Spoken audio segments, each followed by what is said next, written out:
We see your screen perfectly well. Thank you. So I'd like to speak about positive geometries and scattering amplitudes, which is the topic I'm talking about is closely related to Lauren's talk. So thank you, Lauren, for giving a wonderful talk. So I want to start by just saying a little bit about what a scattering amplitude is.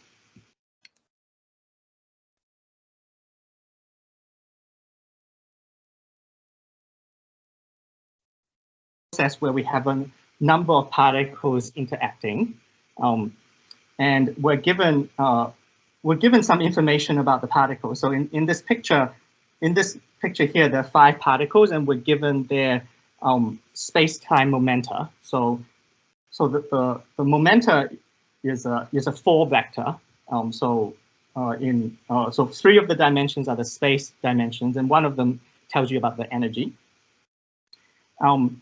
And a scattering amplitude is a function of these momenta of the particles together with some other data. And we use this function to compute the probability of various outcomes in elementary particle interactions. So exactly how you use this to compute compute probabilities, I want to say something about.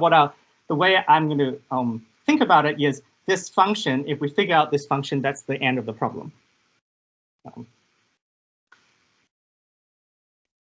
So traditionally, in quantum field theory, and sort of very successfully developed in the 50s and 60s and so on, this amplitude, this function is given as a formal sum in sort of this kind of schematic way, sort of ignoring a lot of information, but it's the way this thing is set up is apart from the integral sign. This is basically an object in algebraic combinatorics, because what we're supposed to do is we're supposed to sum over Feynman diagrams, which are graphs of a particular type, and which kind of graphs we sum over depends on what kind of particles we're trying to interact. So I mean, there are different kinds of elementary particles, photons, electrons, and so on. And if we're trying to compute some answer, the answer would depend on the particles that are involved, and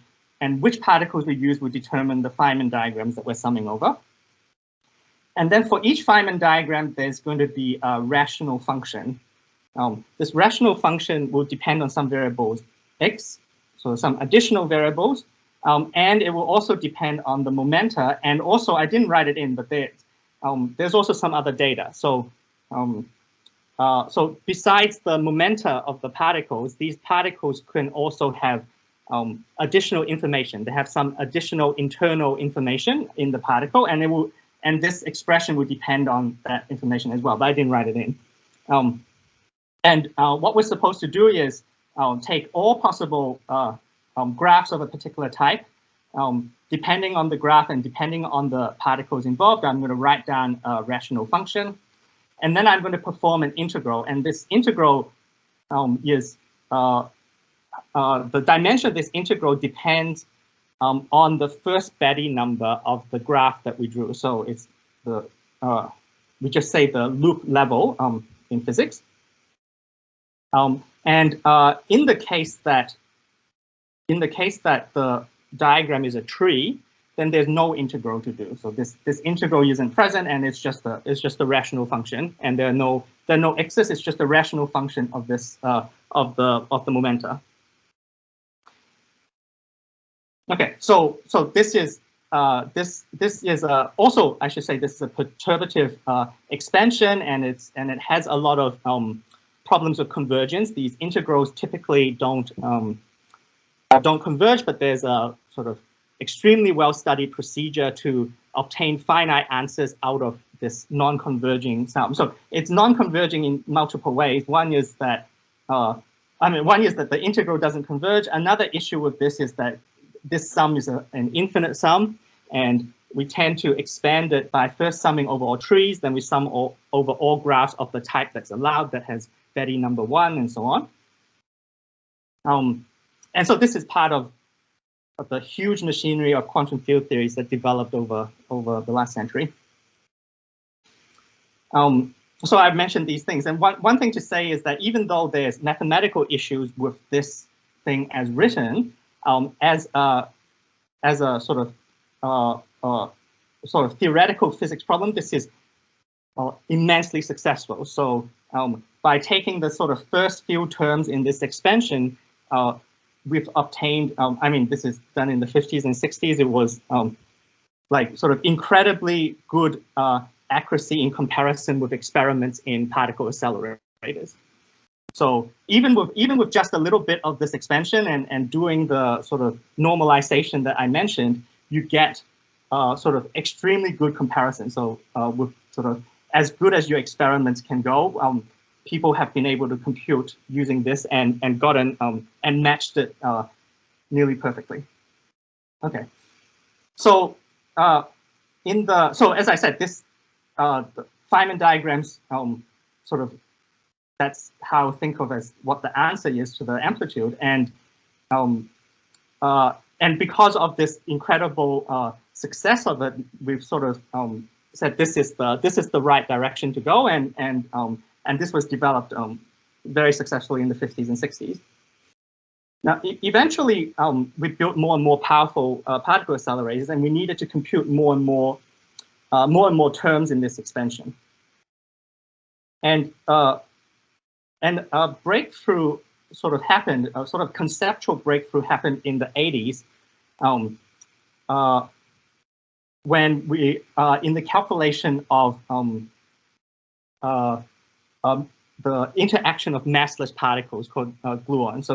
So for example, the interaction of photon scattering. So the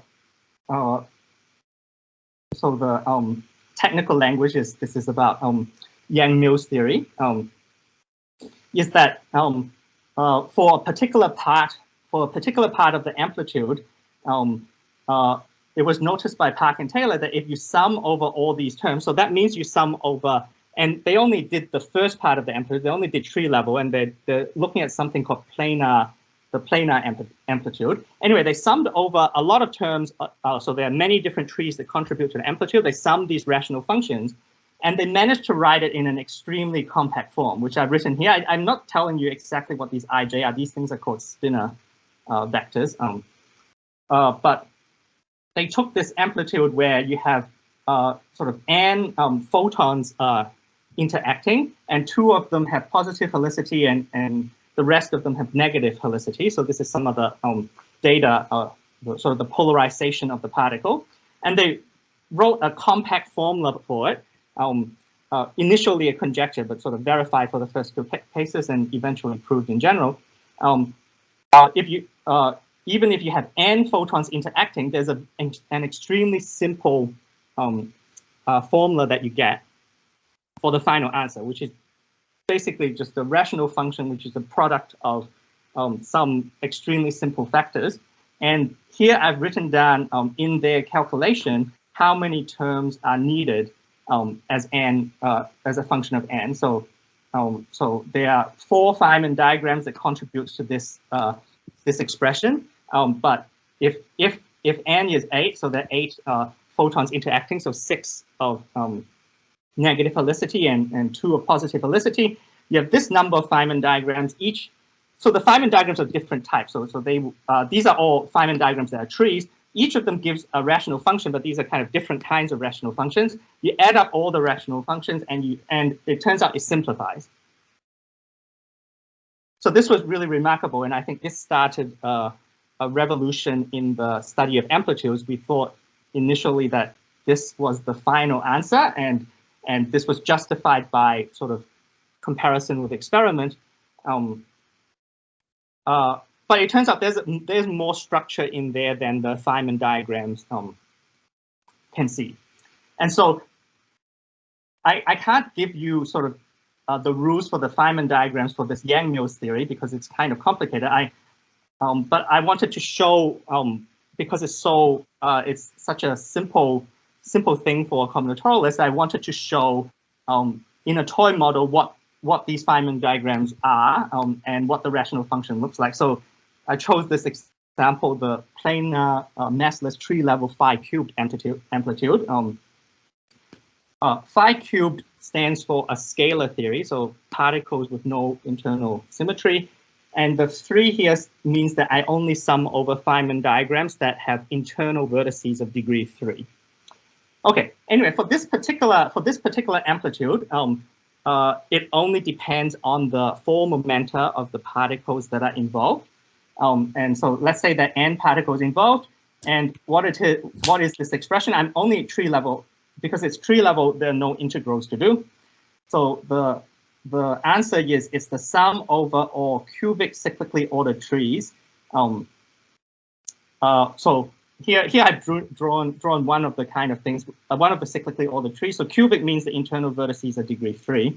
Cyclically ordered is planar if I write my particles in some order. So I've chosen an ordering of my cyclic ordering of my particles.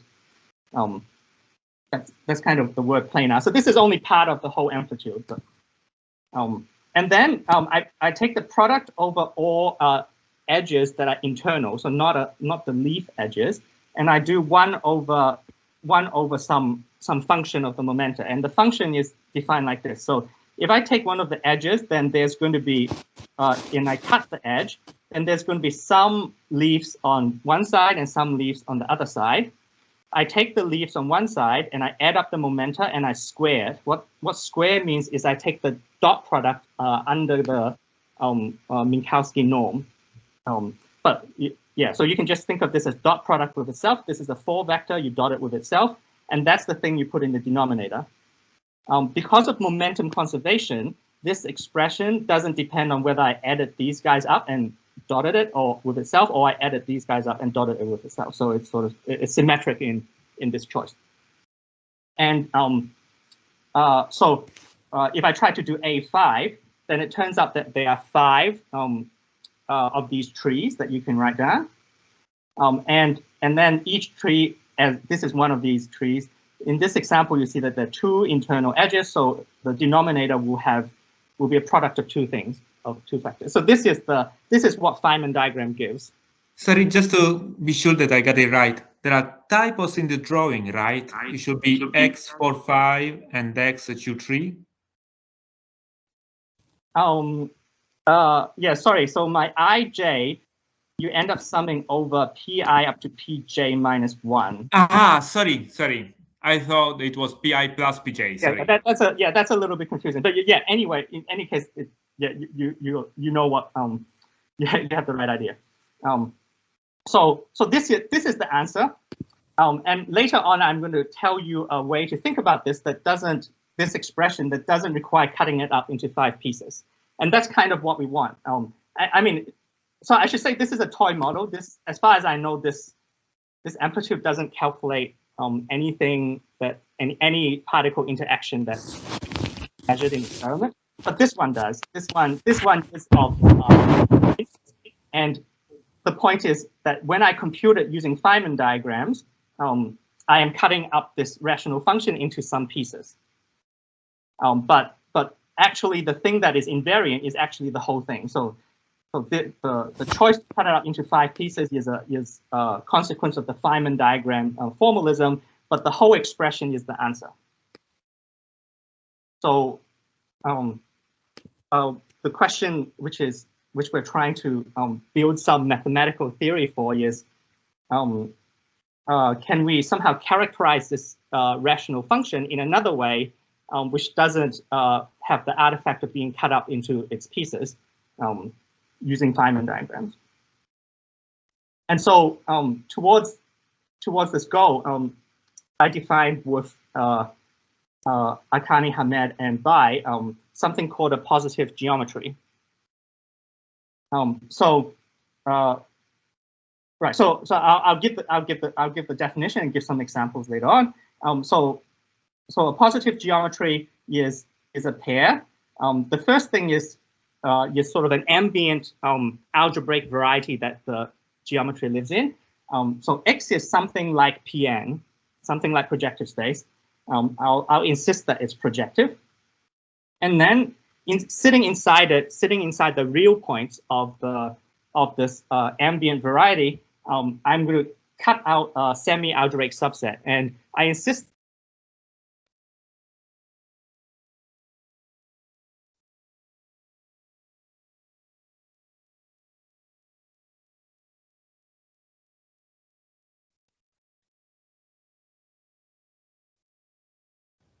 So I don't hear anything now, and Tom's image froze in my computer. I don't know about yours. Same for me. Same here. Yeah. Okay, so this is some issue with Tom.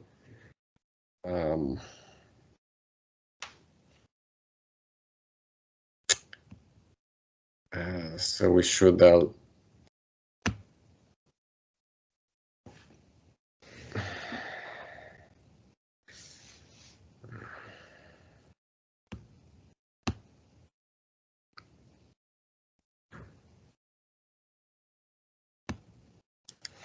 Okay, so I think Tom left and re-entered. Let's see. Sorry. So we lost you at some point. I think when you were saying that somehow my Microsoft Teams. You had defined x. So you had defined x greater than or equal to 0, and you had not defined x strictly greater than 0. Oh, okay. Thank you. Sure. Yep.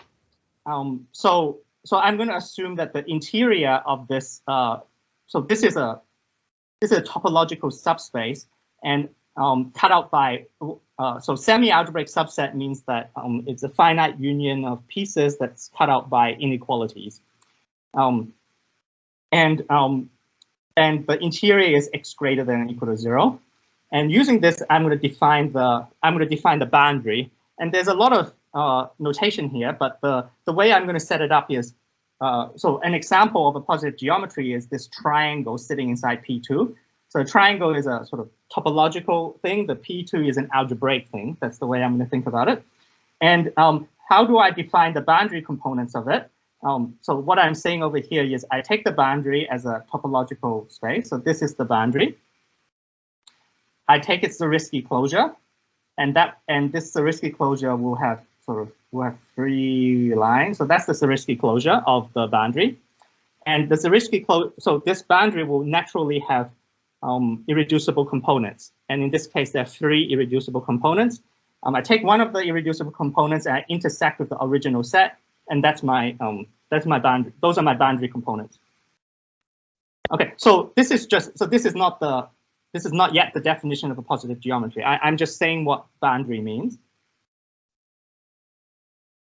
So the definition is as follows: if a d-dimensional positive geometry is defined recursively, if D is 0, a 0-dimensional positive geometry, then there's only one choice. It's a point. But I said earlier that somehow it's supposed to be oriented, and the way I'm going to. So there's a point. There's the 0-dimensional positive geometry is a point, but the orientation is either plus or minus 1. So you get some additional information.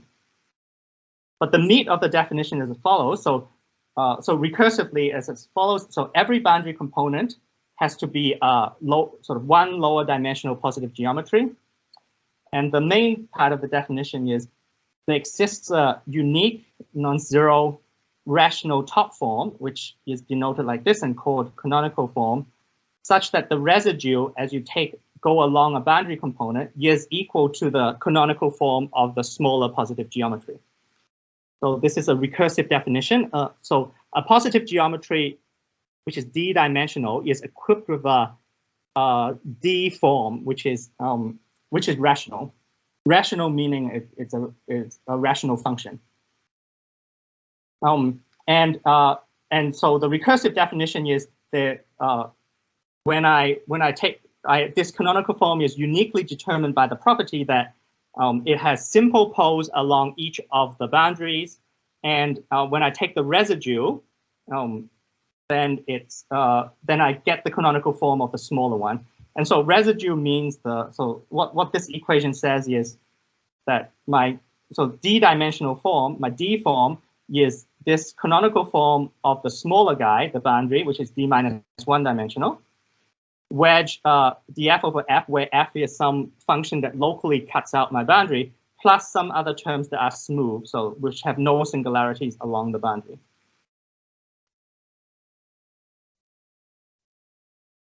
So d equals 0 is just a point. And so what about d equals 1? What are the one-dimensional positive geometries? Now, I'm going to assume that my ambient space is a normal variety. So it's a smooth projective curve, and it has a genus. And first I claim that the only positive geometries live in an ambient curve that has genus 0. And the reason is this uniqueness of the canonical form.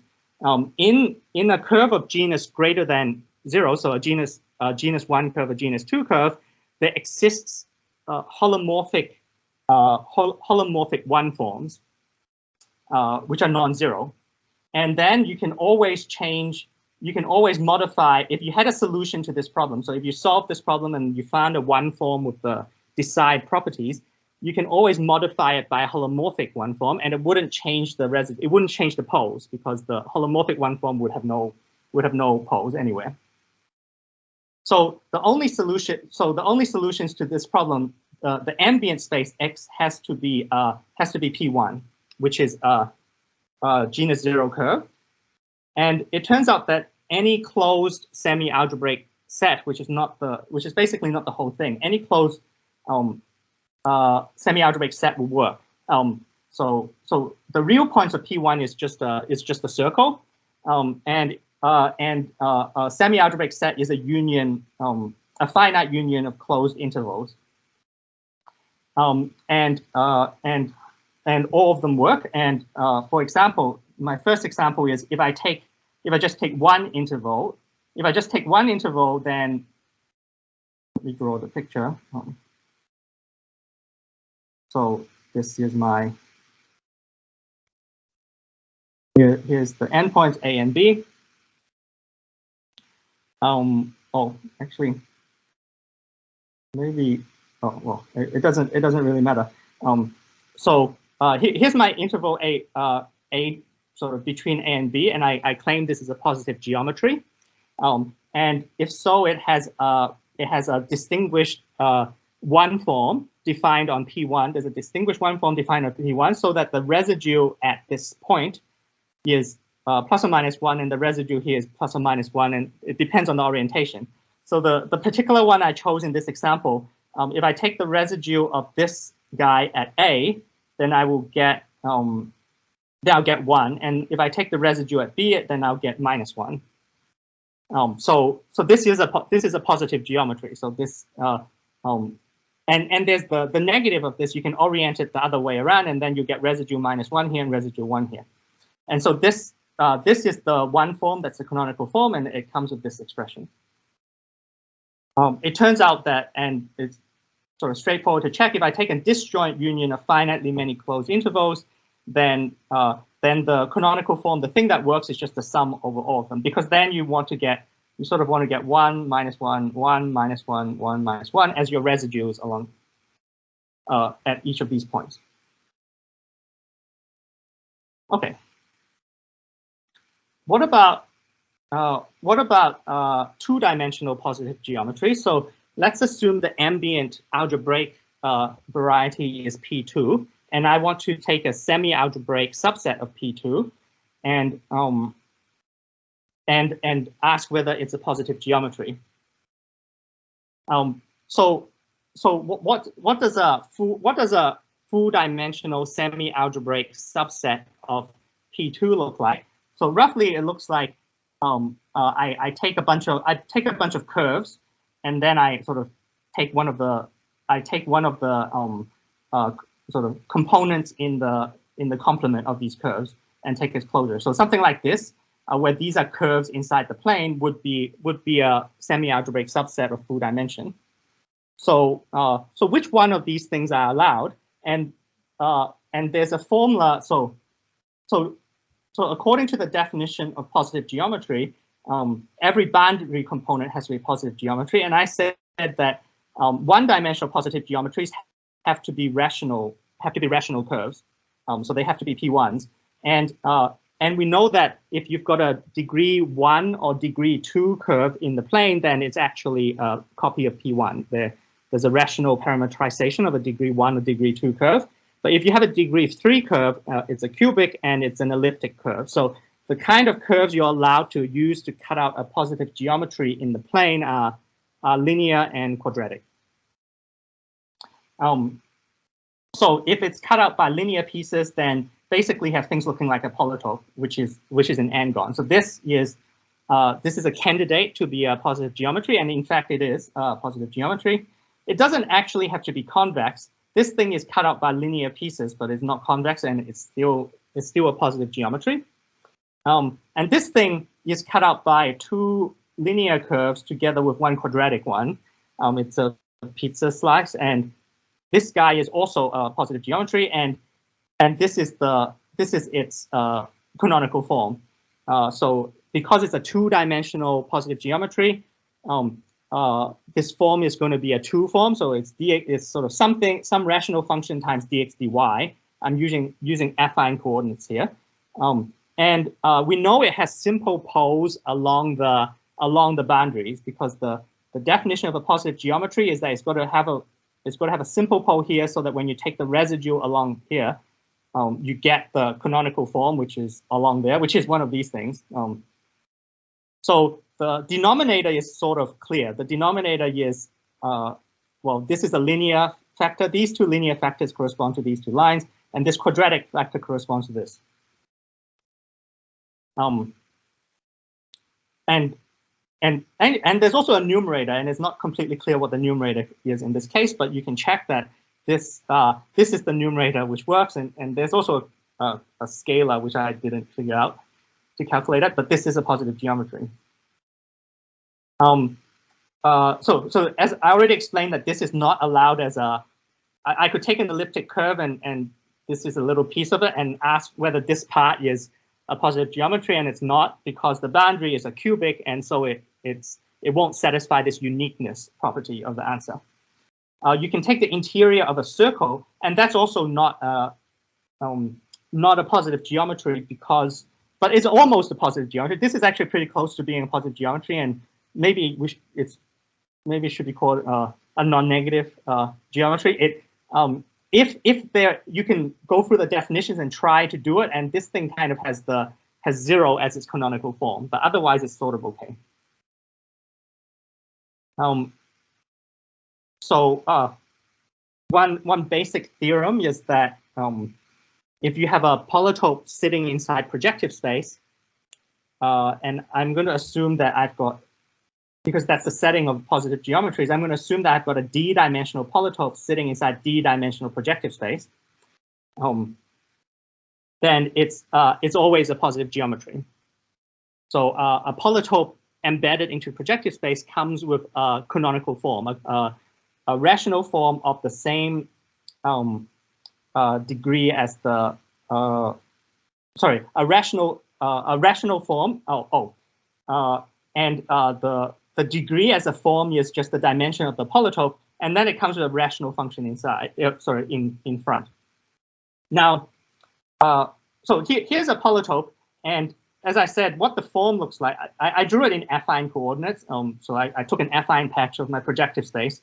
But really, we should think of this form as it's a 2 form on sort of 2-dimensional space, but I think of it as a rational form on P2, not just on C2 or R2. And we know it's got 4 denominators because that's the definition. It's supposed to have 4 simple poles. So those are my denominators.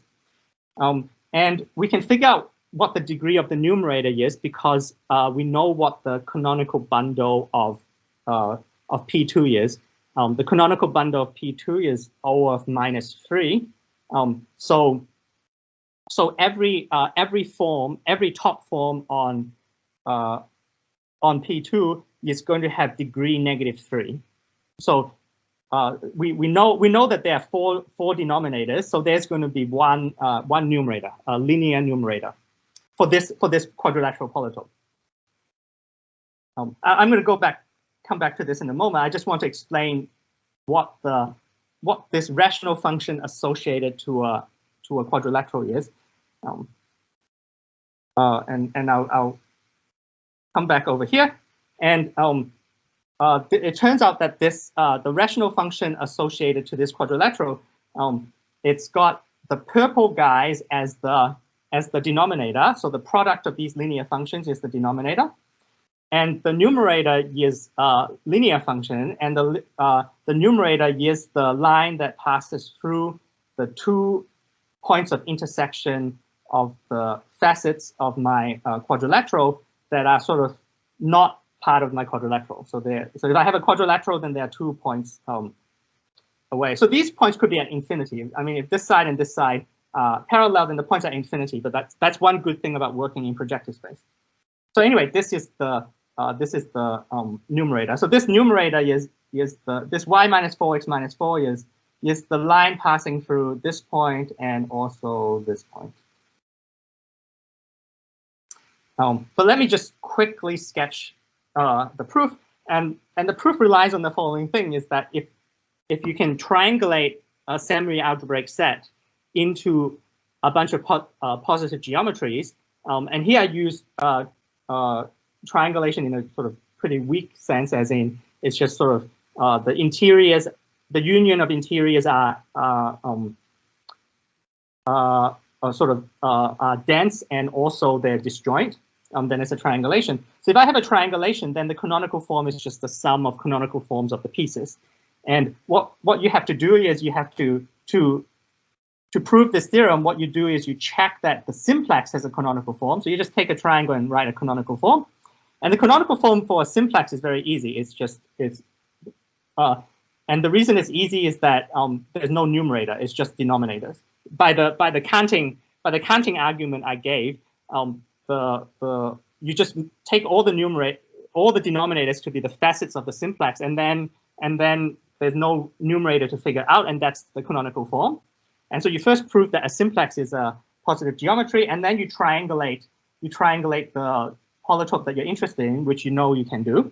And then the canonical form of the whole thing is the sum. So this thing here, if I triangulated this into sort of T1 and T2, then this thing is also equal to the canonical form of T1 plus the canonical form of T2, which are both two forms with 3 denominators. Okay. And what you do is you check that this expression satisfies the recursive definition, and the reason is that this T1 will have the canonical form of T1 will have poles along these 3 places, and the canonical form of T2 will have poles along these 2 places, but the pole for T1 and T2 along here will cancel out, and you end up with 0 residue. Because the canonical form of T1, the residue along this hypersurface, hyperplane, is going to be this positive geometry with some orientation, and the contribution from the other side will be negative of it, and it will cancel out. So I don't remember if this is how I calculated this particular one, but this is one way to calculate it, is to triangulate. So here's another way. So that was just to explain sort of the quickest proof that it is a positive geometry. Here's an actual formula for the canonical form of a polytope. The canonical form of the polytope is given by this expression, and I've written it in affine coordinates. You take this dx dy, so in whatever number of dimensions you have. So this is really dx1, dx2, dot, dot, dot, dot. And then you take the rational function to be the following expression is the volume of the dual of p minus a point. So so what we do is we translate the polytope until the origin is in the interior of the polytope, and then we take the polar polytope and we calculate its volume. And this is this function is a function of how I translated the polytope. So I'm going to translate the polytope by a vector, and the volume of the Jew is going to be a rational function in this translation vector. So this x is like x1, x2 up to xd. Okay, so that's one formula for this thing. And let me mention something that's I think sort of philosophically important, is that this this canonical form, the way I defined it, it depends only on this sort of oriented submanifold of projective space, this polytope. It doesn't depend on any choice of measure, even though volume does. And the way it works is that this volume, if I sort of applied a GL D+1 transformation, then this volume will get sort of shifted to some other kind of there will be a linear transformation that changes the measure, but this is compensated for by the dx over here, and they cancel out. And so this thing is actually more invariant than calculating the volume of anything, because the volume will depend on the measure. This final thing, this final expression is sort of doesn't depend on those things. It just depends on this subset. So you can, as I said before, you can write it as the sort of ratio of two things, the numerator over a product of linear factors. The numerator turns out to be equal to a polynomial that has been studied before, called the adjoint of the dual polytope. And this characterization of this polynomial is in a recent work of Cohn and Ranestad. It's the unique polynomial. Generically, it's for generic P, it's the unique polynomial that vanishes on something called the residual arrangement of P. The residual arrangement of P is a union of subspaces, not necessarily hyperplanes, but a union of subspaces. It's the union of intersections of facet hyperplanes that do not contain any face of P.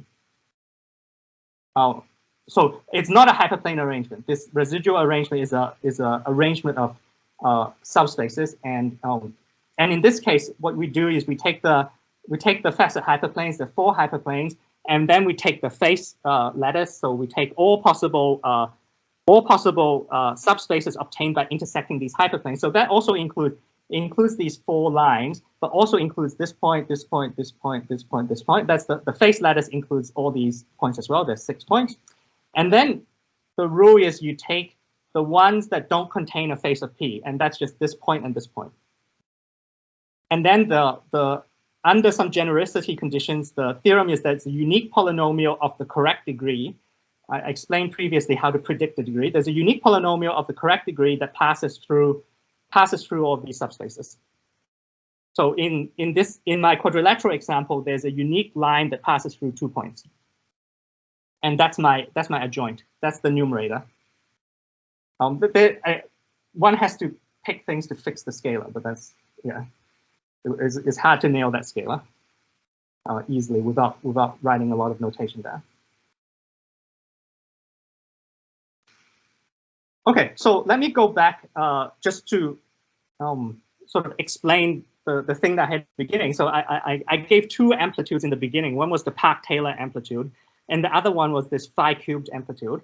I want to go back to this theorem of Akani Hamed by He and Yan, who, I mean, as I said, this is a toy model. This phi-cubed amplitude is a toy model. What they did was they realized that the amplitude is actually basically the canonical form, or the rational function associated with canonical, but just so the canonical form, there's a polytope such that the canonical form of the polytope is the phi-cubed amplitude times just dx, dx1, dx2, blah, blah, blah. But this rational function in front is the thing that they want. And where do the Feynman diagrams come from? The Feynman diagrams come from the fact that this polytope is the associahedron, and the vertices of the associahedron can be labeled by these cubic planar trees. So the indexing set of of my phi-cubed amplitude going all the way back over here. So my phi-cubed amplitude is a sum over these things. This is a Catalan number. The number of terms is a Catalan number, which is also the number of vertices of the associahedron. And what they noticed is that the terms of the Feynman diagram formula decomposes the volume of the dual by cutting it up according to you take the dual polytope, the polar polytope, you put it onto the normal fan. So here I've drawn the normal fan. So this is my associahedron. This is my dual associahedron, and I superimpose it onto my normal fan of the associahedron. This is a two-dimensional associahedron.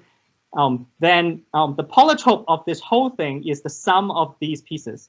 So the volume of the polar polytope is a sum over the pieces that you obtain by intersecting with the maximal cones of the normal fan. And the maximal cones of the normal fan are indexed by the vertices of the original polytope, which is Catalan number. So that's why the phi-cubed amplitude naturally breaks up into a positive sum of Catalan number many terms. Okay, so as I said, this was a toy model, and the toy model is related to polytopes, and the hope of this movement is to find explanations for other amplitudes of this type. So before going back to amplitudes, let me say what other things are. Let me give some examples of other things that are positive geometries. And I chose these examples here. These are all examples that are sort of interest to combinatorialists. So associated to a polytope is another algebraic variety called a toric variety. So a polytope sits inside projective space, but the toric variety is sort of not flat. So it sits in some higher dimensional projective space. And it has inside it a torus, and the torus has a natural sort of positive part, and you can take it. And this is also, toric varieties also give positive geometries, and the canonical form is actually simpler. In some sense, this is a simpler example than the polytope example. And the reason is you just take your natural coordinates on the torus and you take this this form, and it's going to have poles along each of the facets. And the reason why this is a simpler example than the previous example is that this form has no zeros on the toric variety. It just has poles. So there's you don't have to figure out where the zeros of this guy is, and that's actually true also for the second example. So this totally non-negative Grassmannian also appeared in Lawrence talk, and total positivity has a long history of connections with combinatorics. To set things up to fit with positive geometry, we have to take a sort of totally non-negative space that is embedded into a projective variety. So, and one case is to take projective space and sort of the positive power of projective space, but that's a polytope. So the next easiest example of sort of a totally positive variety is to take the Grassmannian and the positive part as studied by Postnikov and Lustig and so on. And this is also a positive geometry. It's also easy in the sense that the canonical form has no zeros; it only has poles. But it's hard in the sense that it's difficult to describe. At least it's not. It's elementary, but sort of quite intricate combinatorics to describe all the facets of this thing. So it's not as easy to describe the facets as with polytopes.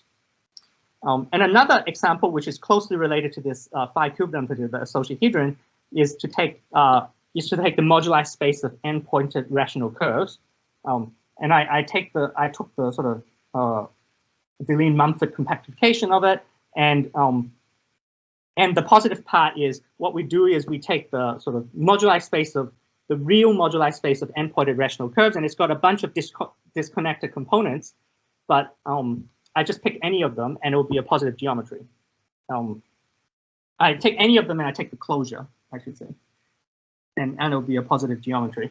So this notation here is just one of the connected components of the real points. It turns out that there's a symmetry. There's an SN action on a rational curve with n points on it, and that swaps all the connected components. So it doesn't really matter which one I took. And the sort of motivating conjecture for this is the amplituhedron, which was discussed in the previous talk.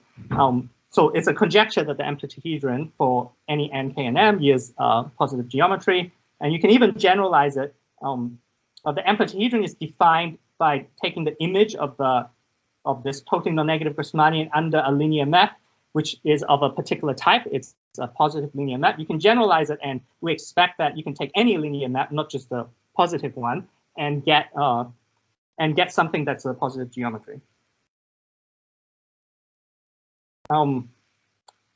So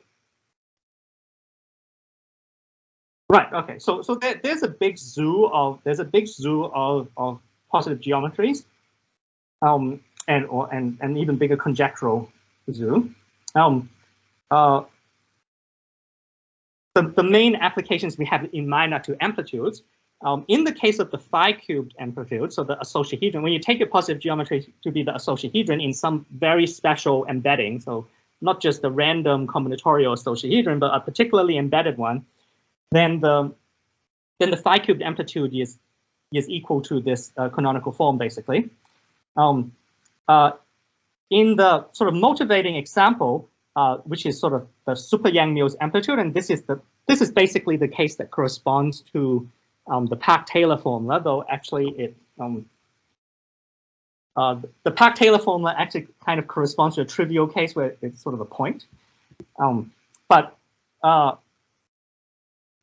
roughly speaking, there's there's not much work to do. So you take this rational top form associated to the amplituhedron, sort of assuming the conjecture there's a positive geometry, then it's got a unique form associated to it, and you can compute it by finding a triangulation of the amplituhedron.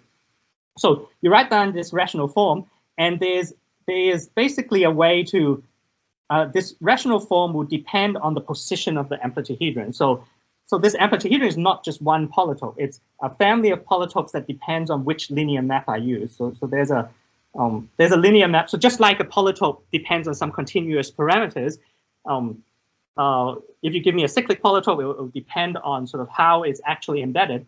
So does the amplituhedron. It depends on some parameters, and these parameters are supposed to correspond to these momenta of the input particles.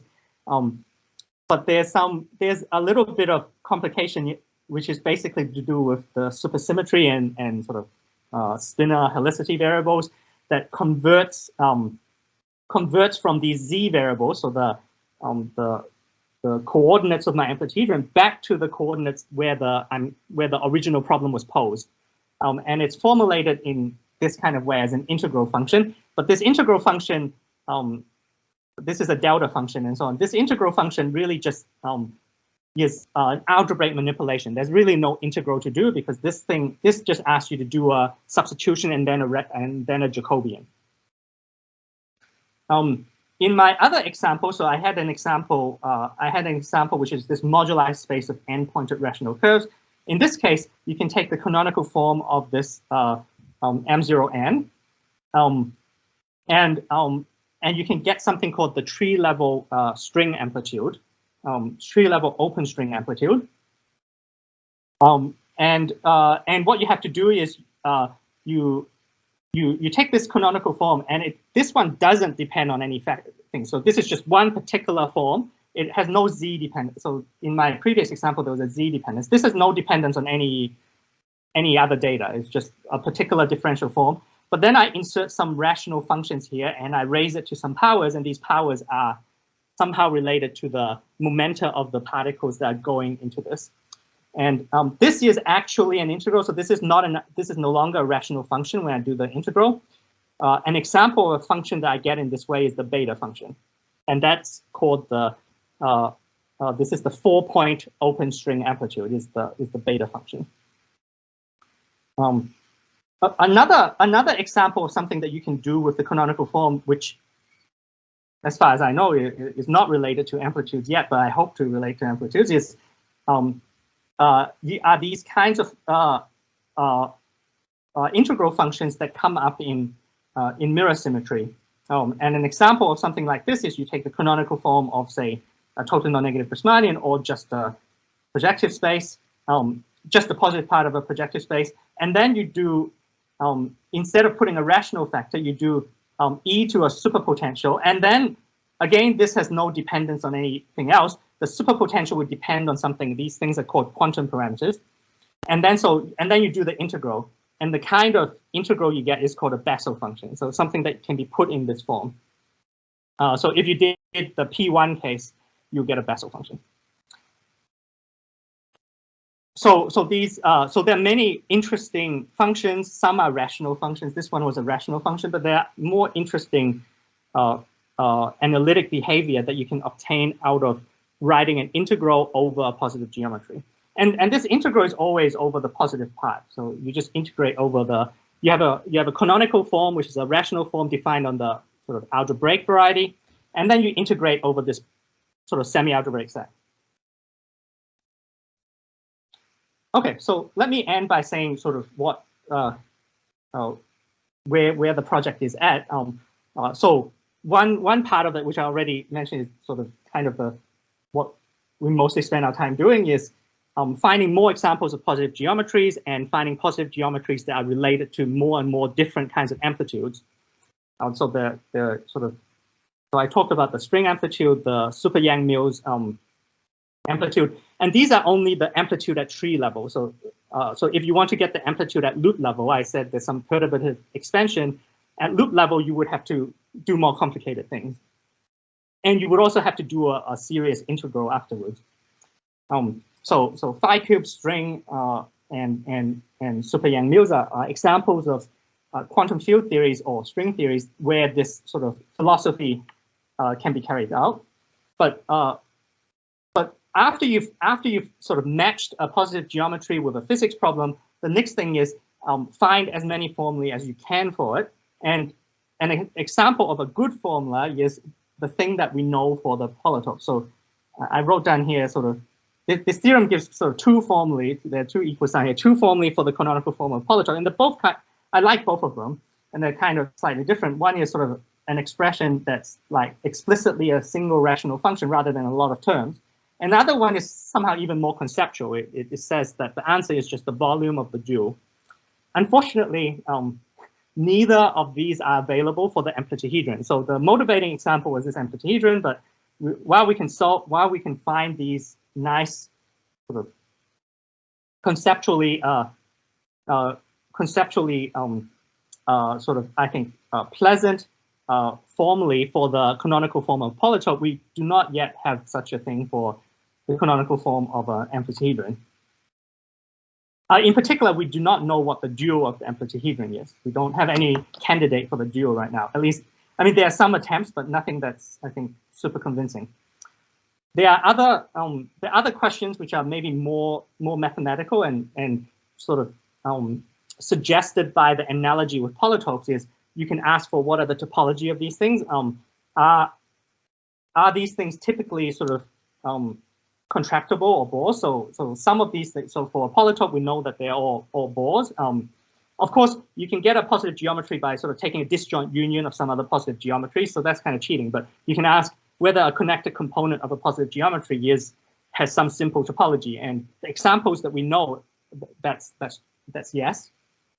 You can ask what could we possibly say about the phase poset of these things, and then you can ask about triangulations, and this is and one thing that you could pose. So in Lauren's talk, there's a natural candidate of what the pieces could be.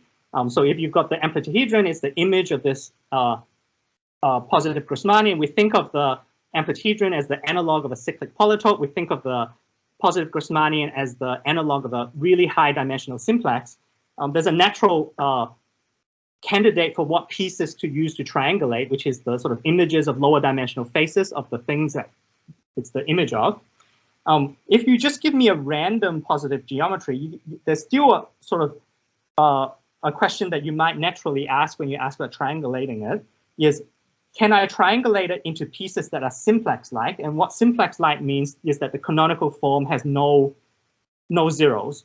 So it's only got a denominator and no numerator. And this is how triangulations for polytopes work. One proof of these theorems for polytopes is you take a polytope, you triangulate it into simplices, canonical form of a simplex is easy to write down because it has no numerator, and you just add up all these pieces and you get the final answer. You can ask whether this always works for any positive geometry. Can you triangulate it into pieces that are sort of easy ones? And actually, most of the examples we have are easy ones. Like these two are easy examples. This is nearly an easy example. This canonical form has a 0, but it's kind of far away. And there's a way to blow down to get rid of it. So anyway, these examples have no 0, so they just have denominators. And another question is whether positive geometries have some notion of convexity. And we, in our work, we propose to replace the notion of convexity with something that's measured by the form, which is that we ask that the canonical form has the same sign everywhere inside the interior of the geometry, and then we call it convex. And this is true for polytope. So if you give me a polytope, then going back to my example here, if you give me this polytope, then the canonical form, it's, well, basically this rational function. The rational function changes sign when you cross one of the purple things or one of the yellow things. So the canonical form is going to have the same sign inside here. Because when you cross this, then the denominator will change sign, and if you cross this, then the numerator will change sign. And this numerator, because of this sort of characterization up here, this numerator won't pass through the middle, so it doesn't do this. So actually, the canonical form is positive inside, and this is something that's a conjecture for the amplituhedron. It's conjectured that the answer, the canonical form, is positive inside the interior. Okay, so these are some of the problems that we've been trying to think about positive geometries, and hopefully we'll see more of these guys in the future, and there's more math coming out of this. Thank you. Thank you.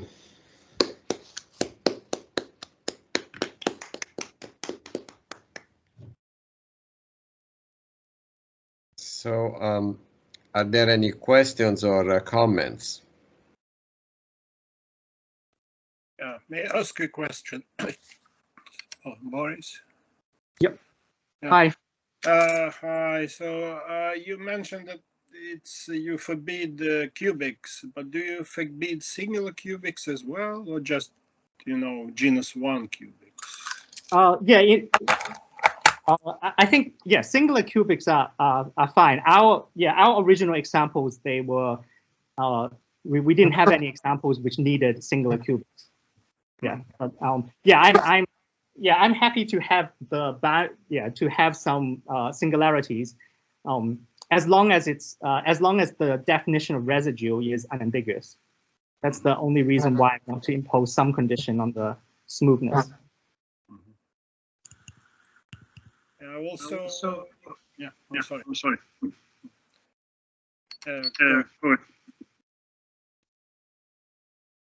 So, are there other questions or comments? I think I have one. Actually, I have many tiny ones. I will select one.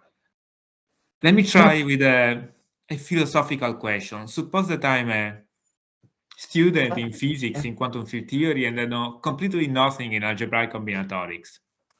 If I just calculate the scattering amplitude of my favorite field theory and I perform the sums, would I spot something? Would I have an evidence that something is going on? Or should I need some more insight? These Parquet-Taylor formulas or these phi-cube toy models, would I have recognized that something was going on without knowing that in advance? Yeah, good question. So I think suppose you were a student in quantum field theory, then you may be given as a homework problem to calculate the phi-cube amplitude, which is this expression. And then you would collect terms and put it all over a common denominator. And what you'll notice is that some of the poles cancel out, and this is actually one of the things that was sort of maybe 20 20 years ago, sort of important for the development of the subject from the physics point of view, is that the Feynman diagram has these things, these denominators here are called propagators. So if you just give me one piece, this rational function has a pole along a propagator, but these propagators, these poles are not present in the final answer. Often are not. Sometimes they are, sometimes they're not, but there are often poles that you see in the Feynman diagram expression that are not present in the final answer. And so the the poles that are present in the final answer are called physical poles, and you will notice that there's something going on when you see that some of the poles in my original expression are getting cancelled out. So we know that this thing here is supposed to be the canonical rational function of a pentagon in this case. So that's the two-dimensional associahedron is a pentagon. So there are 5 poles. There are 5 poles to this, but the way I've written it, it looks like there's 10 poles. And oh, actually, maybe this case there isn't, but it's a little bit of a fluke. Actually, yeah, actually, there are only 5 things here. But in a bigger case, you will have more interesting behavior. So one of the things that started this development was exactly this. People tried to what the physicists did was they tried to find a bunch of terms in a bunch of Feynman diagrams, not even the whole thing, just a bunch of terms that collect together such that the poles of the expression they could see were physical ones. So poles that they knew were poles of the process rather than poles of these intermediate calculations. So I think that's one of the things that you are taught to look at as a quantum field theory student in sort of the modern approach to amplitudes. Are there more questions or comments? May I add a teeny one? Yep. Sure. Because that's on the very same slide. If you do the same field theory, but with a massive deformation, you add a mass before taking the square, after the square. Would you have a similar feature, or the mass destroyed everything?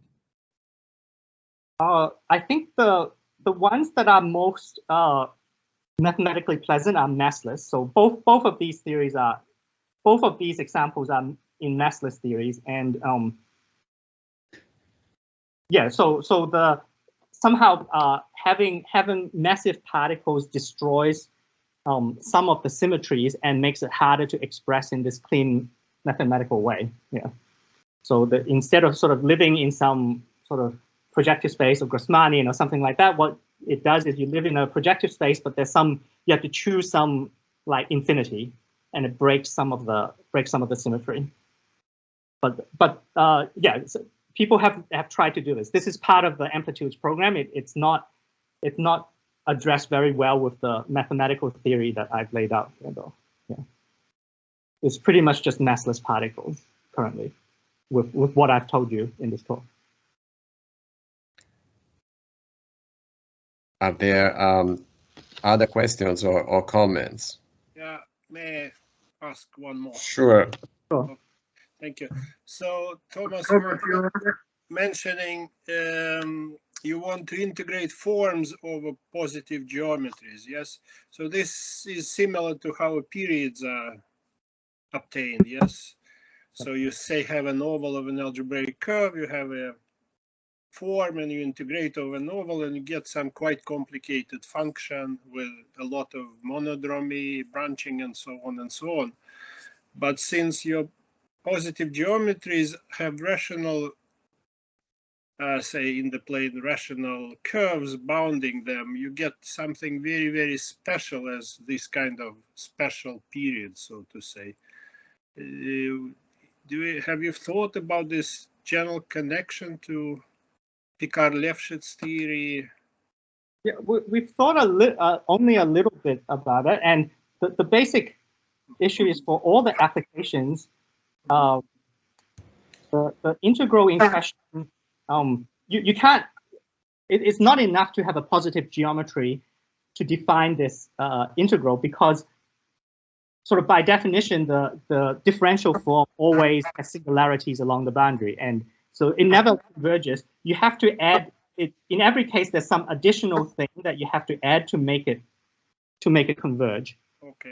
And in every case, the additional thing that you add to make it converge depends on the application you have in mind. And I don't really know what the zoo of possible things that you want to add here. So somehow, for the example, have you noticed some special features of the resulting multivariate function or whatever you get?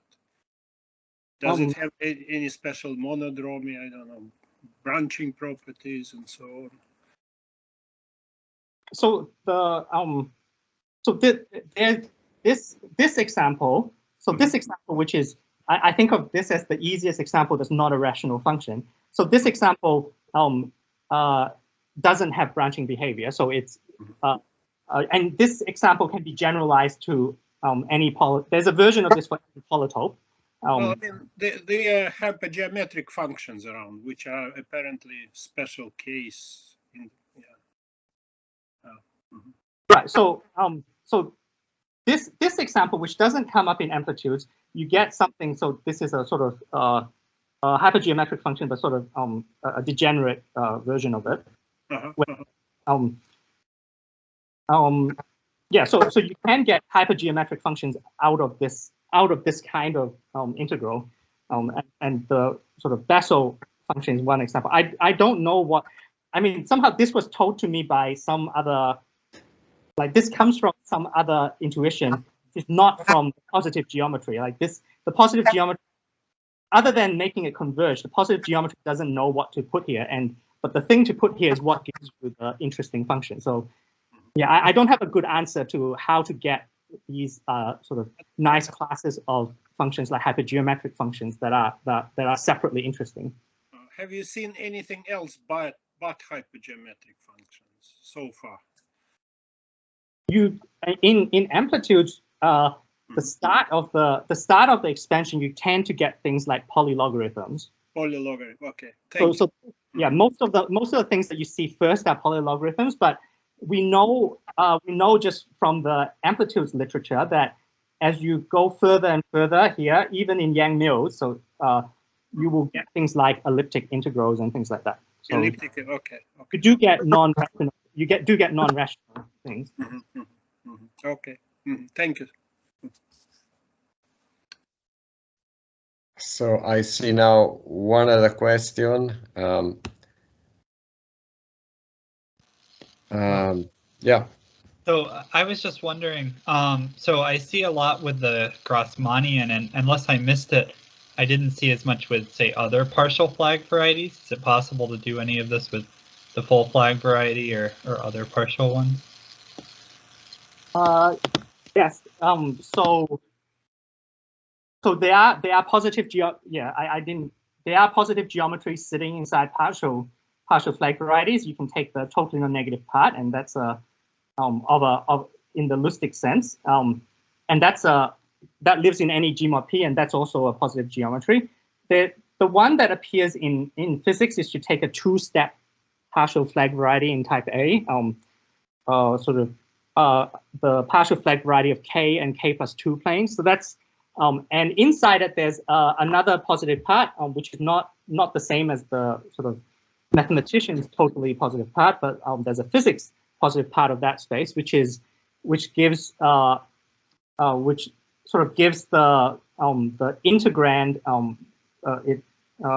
It's interesting to study because it sort of gives the thing that I just said gives the sort of second piece of this expansion, the one where you sum over not trees, but you sum over graphs with one loop, ends up being an integral over a rational function, and the rational function is the canonical form of something sitting inside a K, K plus 2 partial flag variety.